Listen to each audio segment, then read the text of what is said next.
September 2014, 1 year after filing, they settle. The settlement, confidential, but it leaked. Reggie Brown walked away with $158 million plus official recognition as Snapchat's co-founder. His name restored to company history, $158 million. That's life-changing money, generational wealth. Reggie won, right? Well, when Snapchat went public in 2017, the company was valued at $33 billion. If Reggie had kept his original 1/3 stake, he'd be worth billions at the IPO. Solid billions. Instead, he got $158 million, which is about 1.4% of what he should have originally had. He lost 98.6% of his company. This is what really hurts. Quiet, personal feeling of betrayal. But here's what hurts more than the money. Evans Pagel is currently worth $2.7 billion. Bobby Murphy is currently worth $2.4 billion. They're on magazine covers, they are tech legends. And Reggie Brown, most people have never even heard of him. When you Google who founded Snapchat, you get 2 names, maybe 3 if you scroll. Reggie Brown, disputed co-founder. Disputed. Even after the settlement, even after they paid him, he's still the footnote. The lessons. Reggie Brown's 3 brutal lessons. 1. Get it in writing. Every term, every promise, every deal, every percentage.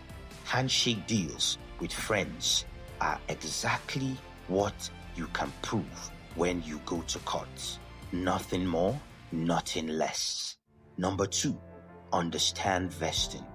Anti-dilution protection. Vesting schedules. These are not fear.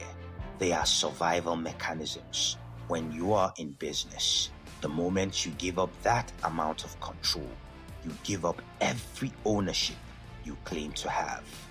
3, be in the room. In startups, proximity is power. If you are not there when deals are signed, when cap tables are built, when documents are drafted, you just don't exist.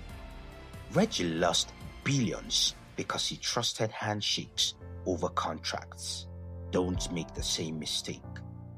So where is everybody today?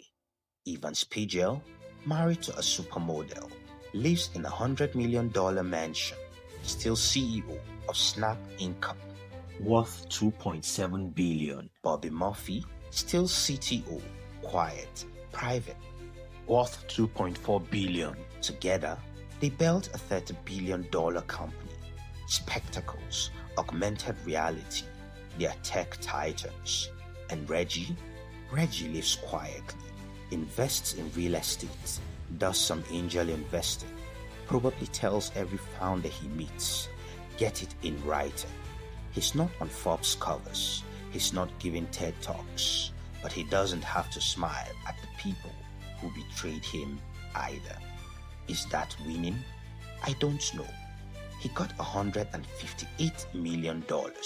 He got his name back. He got the truth on record. But he lost billions. He lost his company. And he lost his best friends. Here's the wildest part. That idea Reggie had on his couch, it changed the world. 300 million people use Snapchat every day. The concept of disappearing photos revolutionized social media. Instagram stories, Snapchat, WhatsApp status, Snapchat. One heartbroken college kid invented how a generation communicates. And most of them don't even know his name. Reggie Brown, the man who invented Snapchat, the man who got $158 million and still lost everything. Next, we'll be looking at Andrew Mason of Group On, who rejected Google's $6 billion acquisition request and got erased. You wouldn't want to miss this. To see what happens next, please subscribe and switch on your notifications. See you next time.